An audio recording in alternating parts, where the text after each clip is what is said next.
Going to invite the wonderful Chelsea Boozer to join us on camera. Hopefully, she's coming here. I can't see yet, but Hey say Mick, hello. I'm here. Thanks for having me. Of course, welcome, welcome. And you're Chelsea. Why don't you introduce yourself and tell us where you're joining from? Yeah, I'm in Little Rock, Arkansas, so that's where my accent is from. It's been nice to hear all the Irish accents this morning. It's like soothing to me over the holidays. Um, yeah, and just my background is in journalism originally, and then utility communications and government affairs. And about 2 years ago, I got the opportunity to come lead Rogue Water Lab, which is really a trust building nonprofit to help you guys help the sector better engage, whether that's our customers, policymakers, whoever that is. So yeah, really excited to nerd out and talk to you guys about it today. Yeah, so like I'm gonna go straight in. I've heard you speak at WEF Tech and AWWA, and I've heard you make the bold claim that I particularly like, which is your point is, and I'm paraphrasing, so feel free to correct me, that communication isn't just a soft skill, it's infrastructure. So it's just like pipes and pumps. And I'd really love you to take us back to your time, maybe in city government. The vast majority audience here is working in municipality, water utility, managing, working on a regulatory compliance program of some form. Either it could be a backflow, cross connection, industrial pretreatment, fog, or stormwater. But what specific moment did you realize that without this communication infrastructure, that the actual engineering work of the city couldn't succeed? Yeah. Also, I love that that's your audience today because utility is where my heart is. I still work really closely with utilities and I miss that work a lot of times. So, what I really love to say is that these communications, right? It's not soft skills, they're power tools. And they're actually not easy, they're really hard. If we all could do it so easily, we would do it a lot better than we do and we'd be a lot more effective at it. So people think that because they can talk, they can communicate, and unfortunately, Mick, that's not true. Not for you, and not for me even, and not for people on this call. So before I answer or give you the example that you asked for, I want you to know that it's based on this: that people do not care how much you know before they know how much you care. And there's science behind that, there's research behind that. And so, the one thing I want people to take away from any of our So talk, say it again. People don't care what you know, they care they don't care how how much much you you care. know How much you know, how much you care. until they know how much you care. And so, we as these humans with this pride and ego, and we think we're so smart and we're going to go impress people. Guess what? People don't care. Just like if you put yourself in the audience shoes, sometimes you don't really care until you trust someone, until you know that they care and they have empathy. And so, the one thing I want people to take away from today, of all the things that we're going to talk about, is that their role, your role as a communicator, is just as, I'm not emphasizing, just as important as your role as the technical expert role that you have. So where this really hit for me, it was probably earlier than this, but this is a moment that stands out. So I worked at the utility, the largest utility in Arkansas. I managed our government affairs, our regionalism, all of our wholesale customer cities.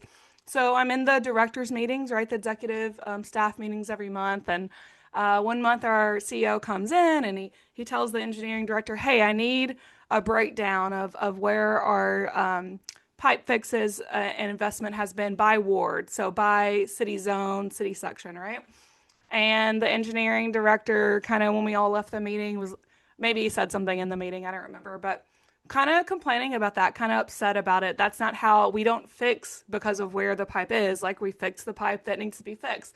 And the one thing that was missing from the conversation, the misunderstanding between them two, is that the engineer who doesn't go deal with city council, who doesn't work with the city directors like I was every week or the mayor, didn't realize that, hey, we're not just going to take this information and go plop it in front of them. We were going to story tell around it. We were going to give context around it. And we were going to show his exact point. What he cared about was to say that our utility, we fix the pipe that is broken. We don't favor certain areas. But there was a question from city council, and city councils are notorious for doing this, right? They either want to know, like, why do you fix the park in the rich neighborhood and not the low income neighborhood? Why are you picking up trash over there? Or they argue the other way. They want more for their ward. And so for us, for the CEO and for myself who deal with politicians, very normal, very simple question. But we were going to take his data and go put it into context and say, hey, City Council, did you know the reason why we are have more construction in Ward 7 is because that's where our aging pipe is? Did you know that we have 50-year pipe here and 100-year pipe here coming due at the same time? So we were going to story tell with the data. Um, but the engineering director just thought we shouldn't give them that, like, because they're gonna misuse it. And so the point of it is this: what I like to tell people: do you want to be right? And most of the time, we're really fighting hard in our messaging or when we're talking to people, like, well, I'm right. Or do you want to be effective? You can be both. But what you cannot do is use being right as an excuse to not translate your message or break it down in a way that's understood if you also want to be effective. So, what we have is like a lot of people out there just being right. They're right in everything they say. But if no one heard them, no one received that, then what was the point?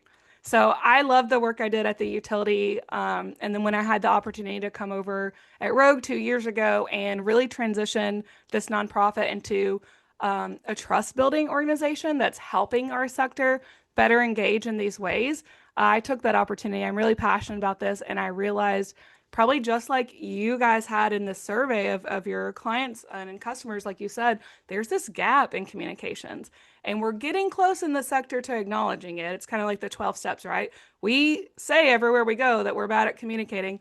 But I don't know that we value the skills still, the skills building, and we're definitely lacking in the skills building. So that's what I get to do now Yeah, at I Rogue. think like it's so interesting, and I'm like nodding along here, and I'm sure many people on the webinar are. Like the way I think about it, it's like a bridge has been built like 90%, and you can kind of see the other side, and you're like, I'm just gonna go and jump and hopefully, YOLO and make it. But I love that. I love that. I love you're quite inspiring speaker. I can tell already this is going to be great. I want to jump into a little bit about compliance code, right? So we have a room full of experts, or a virtual room.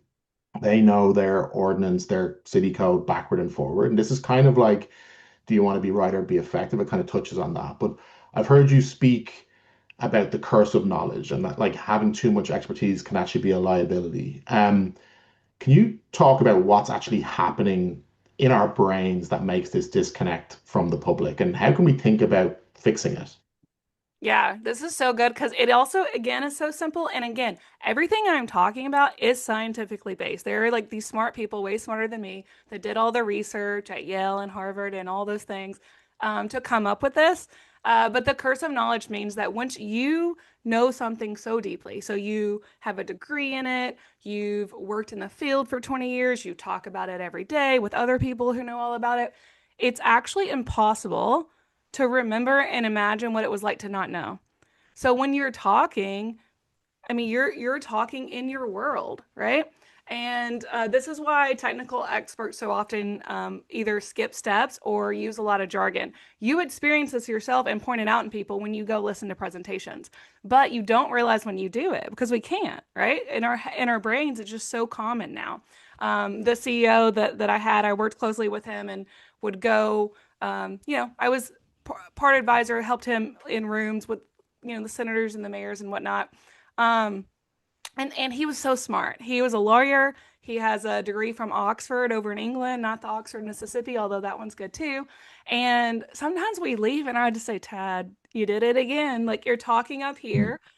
All of our framework was here. And the funny thing about it is that he was actually good at humanizing something and telling a story. He's a great speaker, but his brain moves so fast. He often skipped. He would go like from step A to step L, and I'm in like, hey, you forgot a whole sentence because you already said it in your head. So being aware of it for ourselves is really hard. The two tips that I have the other thing I wanted to say, communicators do this too. What's so funny to me when communicators do it, because I'll be in a room, you guys maybe aren't in rooms with them as often, but I'll be in rooms with them and they'll be talking to people and they'll say, this is when you should use the CAP method. I'm like, literally nobody here knows what the CAP method is other than like me and you. So, not you, Yeah. Mick, but me and the communicator. No, I know it's the same. Every industry has acronyms, and even every organization has certain idiosyncrasies about them. They just, you over time you assume people know. I totally get it. And I think sadly we can't all have a communications experts standing behind us, telling us, pointing out where we went wrong or how we could improve with each talk. But I love it. I love it. One Yeah. thing as I was preparing for this fireside, one thing that kind of struck me, and I'm sure again people will resonate with this, but everyone has a mobile phone in their pocket. I have a 15-year-old daughter, and her she spends more time on her phone than she does talking to her parents these days, it feels like. But what's really clear to me is like we're battling an attention economy. And like an example I always use in the fog world is like, you know, a fog program manager is thinking about their fog program like 100% of their working hours. The restaurant owner is thinking about their grease trap less than 1% of their working hours. Like it's just that's just the nature of they're focused on their business and the food and serving customers and all the issues of the day. So our customers are overwhelmed many times. And I've heard you speak about the one thing rule. Can you tell us a little bit about that? Yeah. Real quickly before talking about the one thing rule, when we're trying to avoid the curse on knowledge, the two things you need to do, go ask a coworker that's not in your area, right? When Yeah, you're gonna write something or ask saying something. it to your grandma kind of thing. Yeah. Yeah. And then the other two, it's just it's not even I actually hate that. Explain it to your grandma, by the way, Nick, Okay. because Kill me. I'm here yeah, for it. it acts like we're dumbing it down. We're not dumbing nothing I'm talking about today, especially this one thing rule. It's not, you're going to think, oh, it's oversimplified. It's not dumbing it down. It's just making it, having empathy for your audience and whoever you're talking to in a way they can understand. Mick, you or anyone on this call starts talking to me about fog and backflow. I know a little bit about backflow because I worked with that department a little bit in government affairs, but I don't know that stuff. That doesn't mean I'm dumb. I have a master's degree in public administration. So you don't want me to go use all this policy jargon with you if that's not what you Totally. studied. So Totally. it's really just having empathy and figuring out what do they need to know, right? So that's that. The one thing rule is one of my favorite. It's so simple but so powerful. And I mean, this is how simple it is. Every message that you have should have one clear takeaway. In a second, I'm going to tell you about how Mick actually called me out this week when I don't do it. So it's so simple that it's hard to do because you do have to practice it. We start rambling when we're writing, or we use these templates even rambling when we're talking. So um, the other thing about this and the study of it that I thought was really cool because I it was not intuitive and I would not have thought it. When you tell somebody, we're so used to saying, here are our top three things. My preacher does this. He says, I'm going to give you 3 points today. I don't remember any of the 3 points at the end. But what we think is like, okay, if we list 3 to 5 things, they'll remember some of it. Actually, the research shows when you list that, they don't remember any of it. So the best thing is to pick what is the one thing, the one clear takeaway that you want them to have. So for you guys, for compliance managers, it might just be like submit your test by Friday, right? So Mm. without dumbing it down, it's focusing on what is the actual thing that you need to get across. We won't pause for questions here, but I think if we did, some people would ask me, hey, that's not realistic. I need to say a lot of things, and that's fine. We can get into that and have some tips for that too. But I just want to call myself out. Mick called me out on this week. He was like, Chelsea, like you just dumped a document on me and it had a bunch of stuff, and I didn't even know where to look. And I was like, oh, man, that's a good point. Because when I was creating that, I was thinking, oh, my audience, my whoever might want to know all these things. So I dumped it. That wasn't the best way to There communicate. you So go. as Not, simple not the as one it is, thing it's rule. super hard. Well, I forgive you, and I forgive you for Thanks. saying explain it to me, grandma. I apologize for saying explain it to your grandma.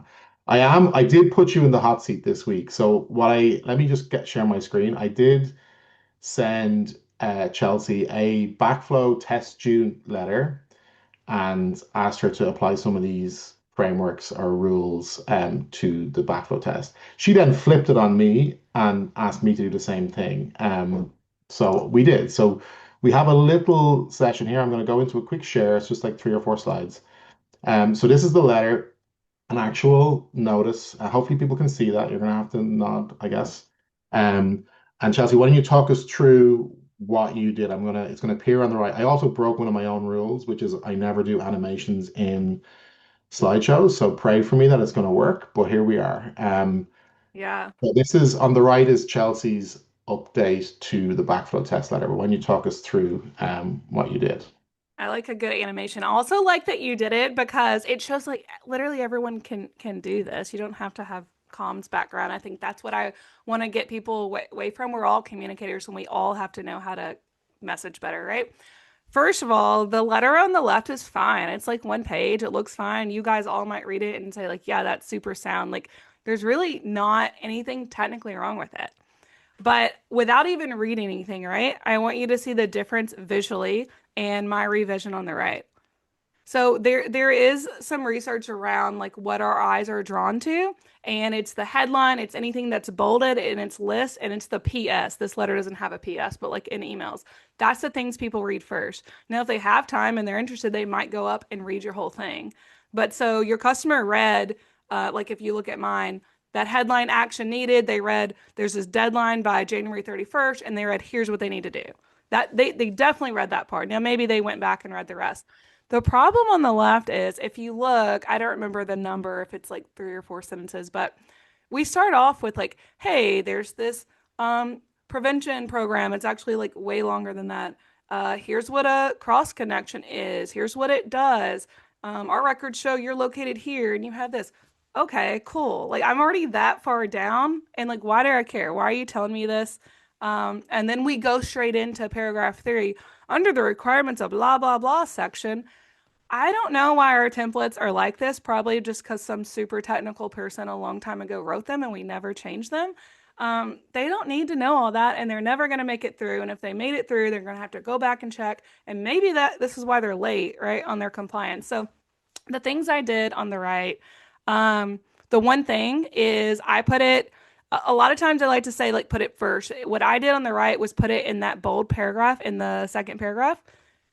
Your devices at that address are due by this date, right? That's the one takeaway that I really need them to know. The reason I think I could have got away from putting it there is because I also know visually they're going to look at that list, and that's what I need them to do. I also changed the headline. The headline before said, hey, important, notice, blah, blah, blah. Here I tell them action needed. So that kind of was also the one thing I need you to do something. Um, and yeah, and then I did a little bit that we can get into later about the why. Why do they care? Why do they need to know? So my first sentence talks about, hey, you have 35 of these devices and they protect your employees and the community. In order to keep them working properly, we need you to do this. So those are a couple of just like quick little things, but I'm actually really excited for them to hear about your strategy on rewriting this. Yeah, so I did this as well. Actually, it was quite fun. A fun exercise. I did as I was the editor of the slides, I cheated and I simplified it a little bit and I added lots more animations. But let me talk through. So what was missing on the previous slide actually is most letters have a second page with a list, like a table of the actual assembly details and make and model and whatnot and the date. So this is kind of a summary version of a letter, right? So you've got the municipal code, the definition of a cross connection. The one I kind of that really jumped out was like, oh, the city doesn't require irrigation backflows to be tested. So if you're a residential customer, disregard this Oh, notice, I which was like forgot that right in the part. Yeah. middle of the letter. I'm like, that seemed crazy to me. Um, but so what I did is I broke it. These were the main things I wanted to break out. So I was like, too much code, which you kind of just said, right? Which tied into the curse of knowledge, I think, a little bit. Um,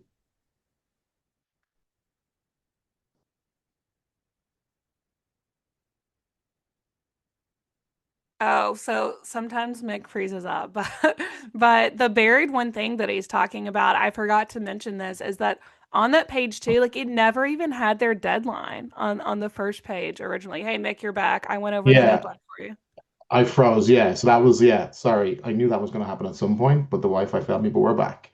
Yeah, so the deadline. So there were the three things. And then here's my improvement, which I actually think is I think we're going to like do some work on this with some of our customers if they're willing. A Yeah. lot of times it's prescriptive, like, and it's kind of, there's probably someone that does your old job that has to improve these letters.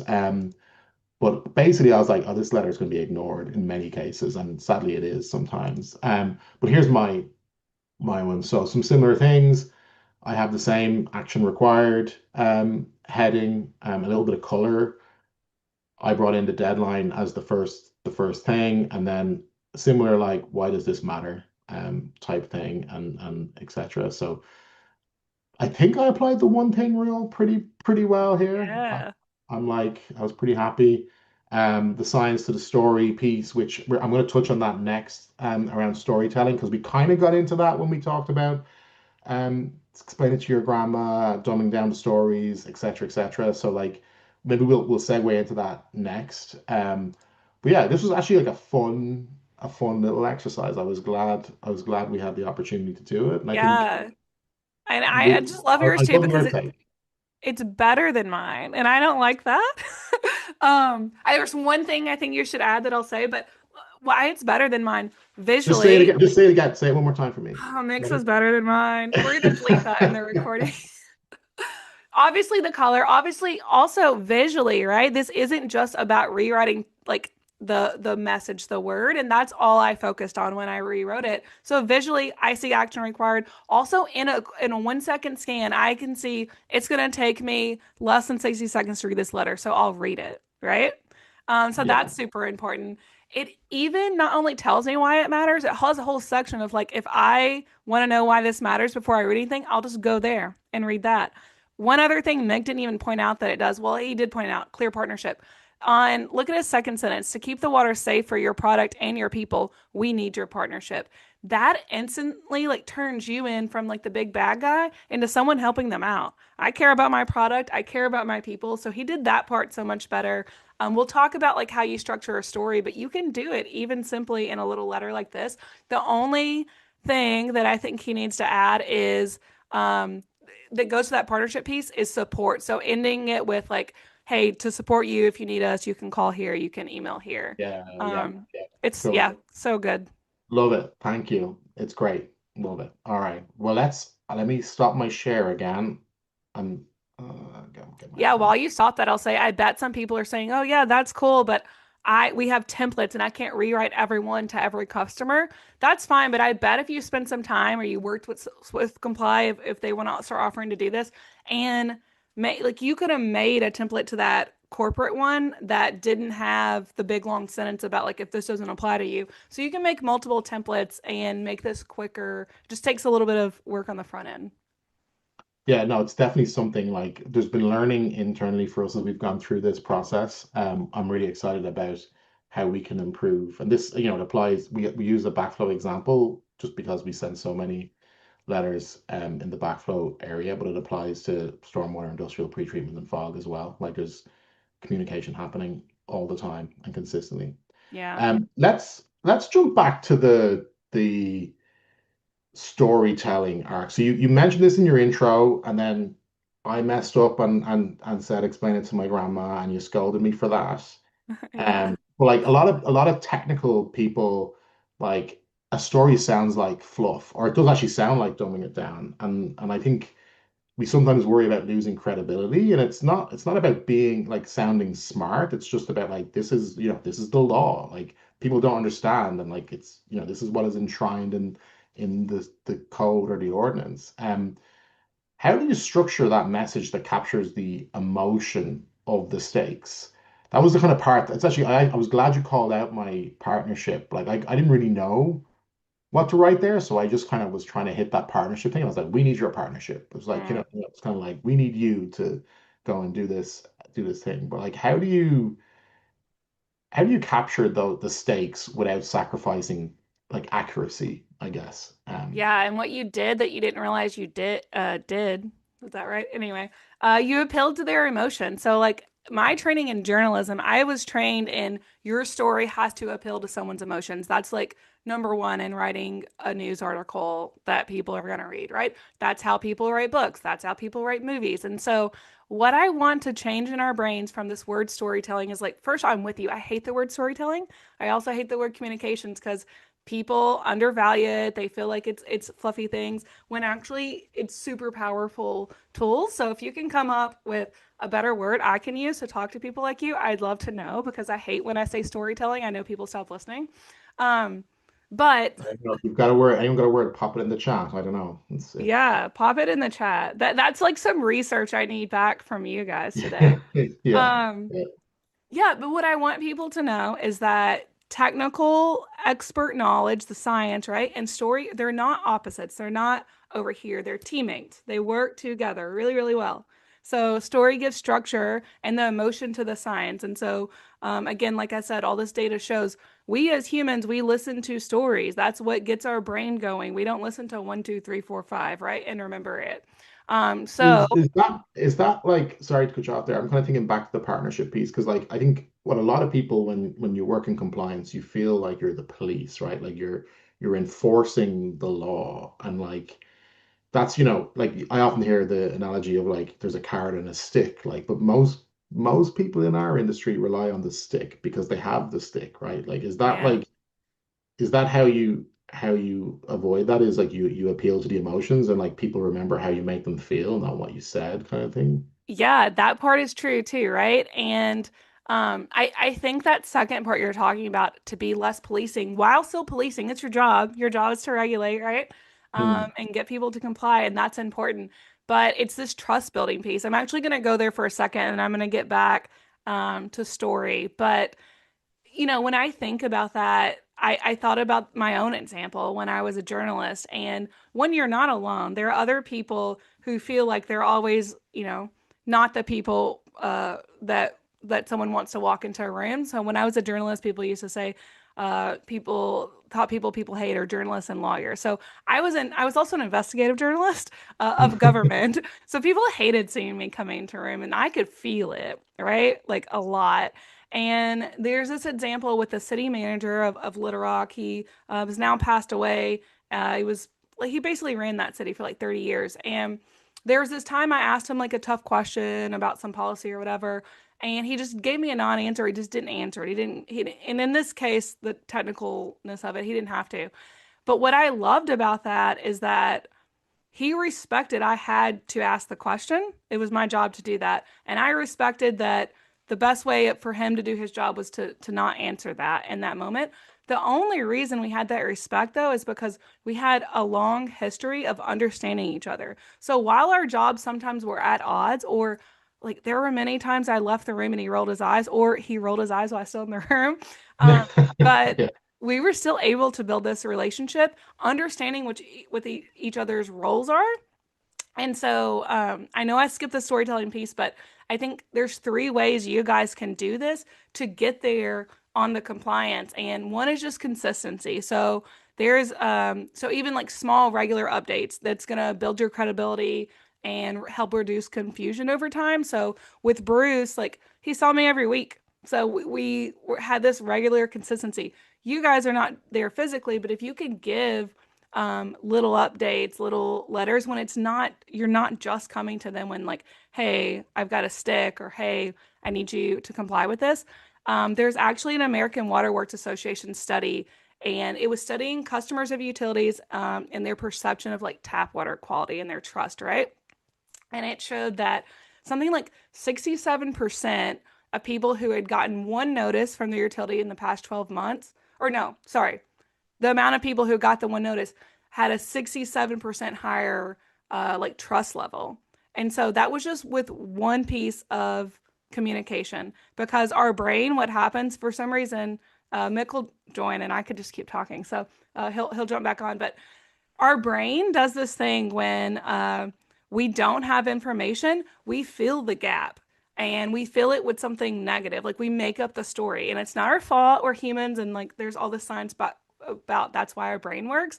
But for some reason in this industry, we have come to believe like, oh, like less communication is better. I don't want to overwhelm them. No, if you have consistent, clear communication, you're actually building trust. So clarity, consistency, and then connection, making it two-way. I loved in Mick didn't pay me to say this either, but I loved in his little slideshow about SwiftComply that I guess they've started or they're ramping up these customer like advisory committees or whatever you call them. That's super important because when it just feels like we're giving you info, but we're not like for example, check in with your testers, ask them, hey, is this working? Is this not working? People want to be heard and people want to give feedback. So I'll stop there because I know we lost you for a minute. I didn't really get into the story part, but I love the trust I'm building part. I'm back. No, yeah, sorry. I don't know why, but I'm glad that you were there to carry the baton. My whole Zoom crashed. But anyway, it's all good. Um, I'm conscious of time. Laura's going to frown at me because I always go over time, but I have admin rights over the Zoom. So, and this is great. I want to ask you well, two more questions, but then also we already have an audience question that I want to get to. We've only got about 7 or 8 minutes left. So like I suppose the first question is just looking to the future, right? There's all the stakes are always getting higher. There's additional challenges. It's, like funding challenges, new regulations, and then like we have this whole AI revolution that's happening out there that is just changing, and there's a lot of uncertainty and change. But in that landscape, what's the biggest communication opportunity? So rather than like, there's going to be challenges, like, things change, but what are the opportunities for water utilities? Like, where do we go from here? Yeah, I think I have to a little bit talk about the challenge just really quickly. It's something we all know to set up what the opportunity is, but trust is going to be so much harder now. People are already overwhelmed with content now that it's so much easier with AI and all the things to make the content, and we don't know if we can trust the content. Trust is our opportunity. And so following these tips that I'm giving about like clarity and consistency and connection, doing that now so that when we get next year and 5 years from now into this like more untrustworthy world than we already have, you're already starting out with a customer base that believes in you. That here's what you say. Like there's a bunch of science too around like when a crisis comes, if they've already heard from you and already have this like foundation of trust, it's a lot easier to walk them through and turn them into ambassadors for you. And so I really think that first of all, AI too is not all bad. We can use this so well. You can use it to do all the things that we talked about today and to help you do that. Yeah, for sure. But to remember that the heart of communication is always going to stay human. So use AI, but people connect with people. Yeah, it's really interesting. We just got a question, and I'm gonna go off script and answer because it relates exactly to this, and I quite like it. But the question here is that you mentioned that trust defines the next era, and in compliance, we often only get attention when something goes wrong, right? Like a boil water notice or a violation. How can we use sunny day compliance communication to build a bank account of trust? I really like the framing of that, that then we can draw on when a crisis actually hits. I think that's like, I mean, maybe the $1 million question, but I actually think it's really well posed. Yeah, I love this question too. And gosh, I wish I remember who to give credit for, but I've heard someone like consistently use like trust is like your deposit into your bank account. And I super love that too. So there are a lot of quick and easy ways, and we're not doing it as a sector. So I would love to hear like if you start doing these. And it is about that consistency of just showing up. So do a couple things, find ways to tell your story. You can post a simple graphic that's like, this week, our team tested 200 backflow devices to protect your drinking water. Cool. That was like one little nugget in my brain. I probably moved on, but I remember it when I get these other messages that you're going to do, like spotlighting your people. Again, people connect with people. There's research behind that too. So a short profile of your technician, like explaining why their job matters. Quickly, other like ideas for it are problem solution moments or before and after. So, hey, a small fix in our system prevented a pressure drop last week. Oh, wow, cool. I didn't know that that was possible. Yeah, So cool that you were the hero. Thanks for telling me. And then we've talked a lot about sharing the why behind the requirements. So, like, hey, this annual testing helps prevent blah, blah, blah.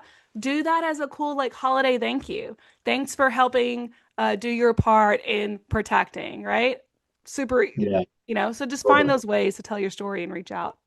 Love it. We're on a roll here, so I'm going to keep going with the questions. So, next question, right, which resonates again. Compliance is very metric driven. We track tests, violation, permits. Communication can feel like soft to our leadership. And this is kind of like, the internal team is nearly as important as the external team. How do you measure the ROI of storytelling? And I know you don't like the word storytelling, but is there metrics I we can like track? it. I don't like that y'all don't like it. But Yeah, yeah, yeah. okay, I Um, also in theme of things I don't like, I hate this question, but I get it. It's the most common question I get. And it's okay. valid. It's such a valid question. And I hate it because it's hard to answer. So I'm going to give you my answer. This is Rogue's whole challenge is to answer this. Again, we get this question all the time. So if you can answer it better, please let me know. Um, But I think the ROI really in this kind of stuff, it shows up in reduced friction, faster public cooperation, and fewer repeat issues. You can track that. I'm going to tell you some ways, but a lot of times you don't have the internal capacity or even the expertise in house to track it, right? And I'm not asking you to go spend, thousands of dollars, tens of thousands of dollars with a consultant. And so I think what's hard is that so much of this is anecdotal. And so when you have a boss that believes, when you can go back and like if I've inspired you by anything today and inspire them with the same message, that's one way. The things that you can track, call volume and compliant trends. So before and after your Yeah. communications campaigns, because obviously clear communication is going to reduce confusion. It should lower staff time, like less outreach. So that's easy. Um, Adoption and compliance rates, a little bit. I'm talking about wheelhouse here. I don't do the stuff you guys do, but Yeah. No, I get it. but better, yeah, better comms is going to increase the response rates when you're asking them to do something without any like Mm, additional like hammer enforcement. Project delays avoided. So a little bit, this is like you creating a story, but yeah. track. Flipping the other side. Like everyone complains about delays and it's bad reputation. I get it. Yeah. Yeah, and then you've got to track, right? Like there were no objections at the council meeting or the public hearing or the PERD meeting stages or from our Mm, customers or whatever that looks like for you. And I'm tying that to that's because I did early outreach, right? And so you got to like put those two together, tell your story. You can do engagement analytics. And the last thing, hard to measure, but cost savings and crisis response. So a lot of times when, oh, I've already said this, when people trust you ahead of time and a crisis comes, yeah. it's a lot easier. And I've got a sample of like a It utility that feel saved it $10 feels million. like dollars. it feels like these things you don't get an immediate result, right? You kind of have to make the investment and take the leap of faith that that is the way. And culturally, like it's cultural change, and in many respects, like we're going to do it a new way or a different way. But I think like, well, for me, it seems like the results are clear, and it's just one of those things that like leadership has to kind of like really like plant the flag and bring the organization there. That's why I like to push back, Meg, to people like you. And I'm saying it's you who need to convince the other leaders, right? A leader who gets it needs Yeah. to convince other leaders that this This stuff is why works. you're here. This is why you're here, and it's so happy to have you. But I want to give you an opportunity to talk about Rogue Water. So like to me it's like more like a movement than a then I know it's a non-profit. I know you do some consulting, but I also we had the opportunity to send one of our teammates, Trish, to Catalyst earlier or last year, no, earlier this year, like a few months ago. Hmm. And she literally came back and said it was like a life-changing experience, which Yeah. not all industry events and conferences are, Chelsea, I'll say. And you Yeah. also do conversions. And I think Hannah's going to post links to those for people that are interested in learning more. But like, can you just like talk about those programs? Who are they for? How do you get involved? Like, why should they get involved in that? Yeah, Trisha's response is so heartwarming for me and is really what fuels me to keep doing like nonprofit work because it's not easy, guys. But we get it so often, and people literally say this changed my life. And again, that does not happen at like industry events. And so, Catalyst is our foundational training program. It's a 3-day thing. And it's designed for anyone in the industry, from your communication staff to your engineers, your program managers. We have CEOs who come, who wants to become more confident, strategic communicator. But instead of just like having a PowerPoint, like you can go do at ACE or at WebTech, which are great and have their purpose, right? We're focusing on something different. So we actually use the engagement skills, we model them of what we want you to do. So we do it in really interactive ways that connect and build trust, to show you that you can kind of create this own personalized toolkit, go back and make messages that move people to action yourself. So it's a ton of fun. Look it up, check out some videos. If you subscribe to our newsletter and like follow us on LinkedIn, I can send you the stuff. But really exciting. That's for everyone. And then lastly, something we just created a year ago to test it, and we open it to the public this year, is Convergence. And it's a master class where we bring like experts from all over the country, actual practitioners who are doing this stuff, to come teach us skills of messaging. So it's a 12-month program. We were overwhelmed and we kind of like actually went over this year in our cohort. So this year's cohort is closed. But because of the overwhelming response, we're going to offer some more like mini series class. So if the kind of stuff we talked about today you're interested in, sign up for our newsletters. That's what we're here to offer the sector and help you guys better engage.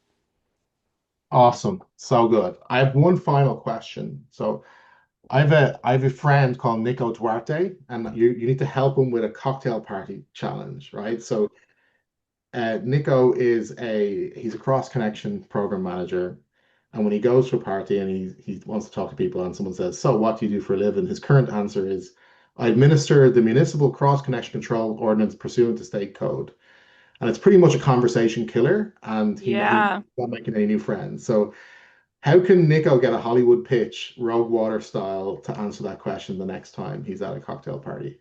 Yeah, well, I'd love to meet Nico and help him like become more of the life of the party. He sounds pretty like dragging and stagnant right now. And this is so good for everyone to practice, right? Like we've heard this before, but that's not what Nico does. He literally helps communities with this amount of energy, right? He's not going to say this plainly.